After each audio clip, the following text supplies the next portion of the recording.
Hi, I'm Amy Anderson, And I'm Dani Geary. and this is Cupid's Corner. Today we're going to be talking about some of the most surprising things we see being professional matchmakers in the matchmaking industry for over 21 years. Yeah, so I'm going to start off strong with one of my favorite things to tell clients and to talk with Amy about. If you feel something and you do not say it or share it, it does not exist. It's so frustrating when clients think, well, I don't know if they like me. Did you tell them you like them? Did you share that information? It's called communication. Communication 101. Hello, we were all communications majors. Yeah. Crazy, and it's like if you distill things down to the basic essence of just saying what you want, what you're feeling, life would be so much easier.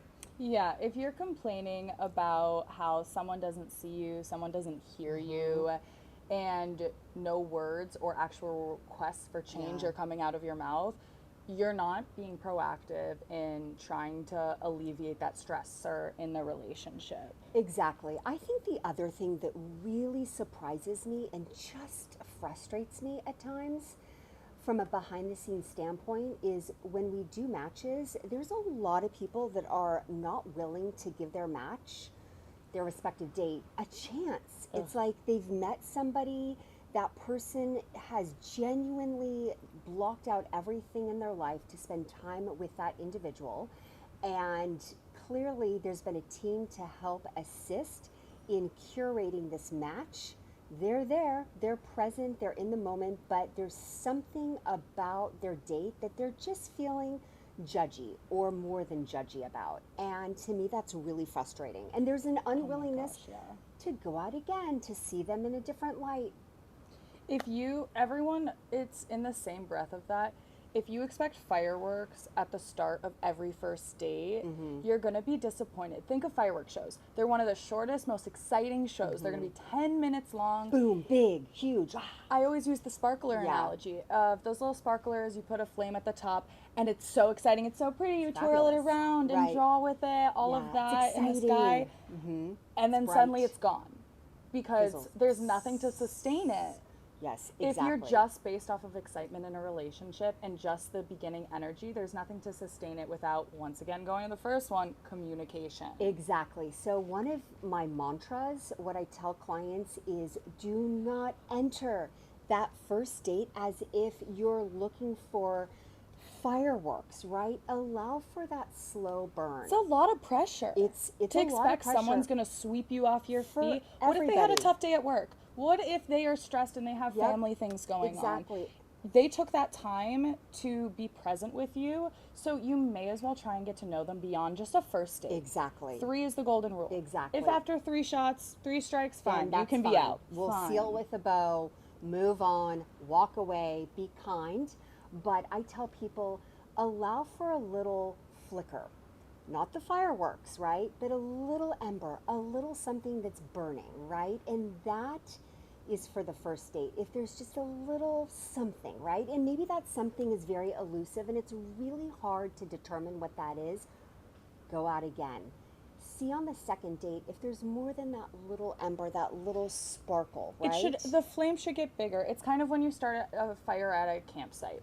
At first, you're going to have to be nurturing it a lot, making sure it's able to start and those flames are able to begin. But ultimately, you have to tend to a fire for it to not go out. Exactly. So it's just the patience of it all and the frustration when people do not have any patience. A life partner is someone that takes so much energy and communication based on so many different factors. So many factors. People need context to understand. And you have to say it with words. If you are thinking something, it does not exist. If your feelings are hurt and you're thinking it, it exists in your world, not in the real world. Exactly. And really, I would say in closing here, one very simple, tactical piece of advice on that date. Again, if you're feeling that little ember, just even if it's not an ember, it's just something. It's just something.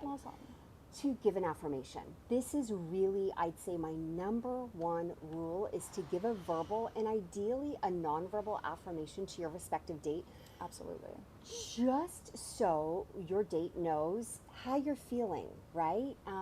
I think people assume individuals are mind readers and they're psychics, but most of us aren't when I last checked, right? I mean, I would, if I could be, my job would be a lot easier. Exactly. We'd be retired living Yeah. on some fabulous island.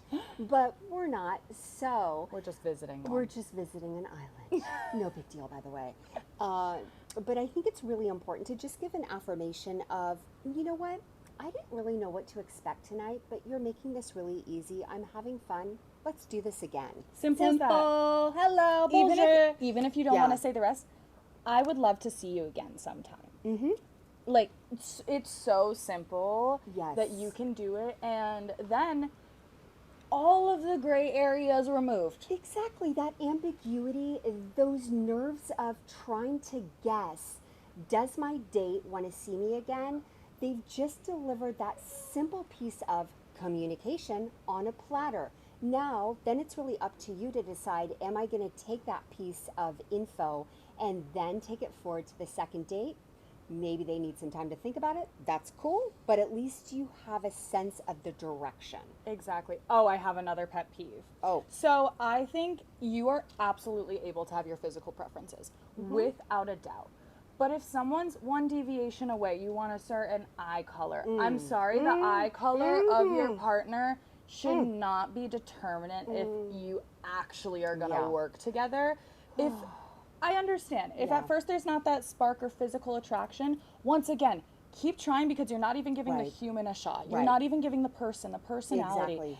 And if I hear one more person that just won't date someone because of hair color, it's okay to have your preferences, but if every other box you're looking Yes, for is from checked. if every other box is checked from a personality, background with their family, education, career, Check, every single box. Be open-minded. This is not about making factory made-to-order cars, right? I like the myrtle wood. I want the black leather interior. I want this, that. We are talking about figuring out that chemistry for a love match and for your future partner for marriage and to build potentially a family with one day. You're potentially right? choosing the parent of your child, and you're worried about just the hair color or the eye color. Once again, it's okay to have height, preferences. An inch too short, an inch too tall. But if they're everything yeah. you're looking I for think beyond one be thing. open to life's possibilities. We've seen a lot of different matches over the years be deviations outside of what somebody initially defines, and that's the magic. That gray zone is the beauty behind the matchmaking process too, if you're open-minded. Exactly. And we could talk for hours about that, girl. Oh my gosh. If you are someone Seriously, who's it's crazy. looking for a romantic match and you haven't done it on your own, and you think you know best, you know yourself, we're not here to dismiss that, you know yourself, but if someone who spends their 40 plus, minimum 40 hours a week on talking about relationships, love, dating, you have other stuff going on. What we think about is romantic connection, love, intimacy, every aspect and vertical within romantic relationships. If you really want to sit on that high horse and not trust a matchmaker, maybe this process is not the ideal route for you, and apps are better for you. Yep, and that is a great observation, and that is okay. That's okay. Yep. Not everyone's gonna love working with a matchmaker. Exactly. And we can talk about that on the next episode of Cupid's Corner.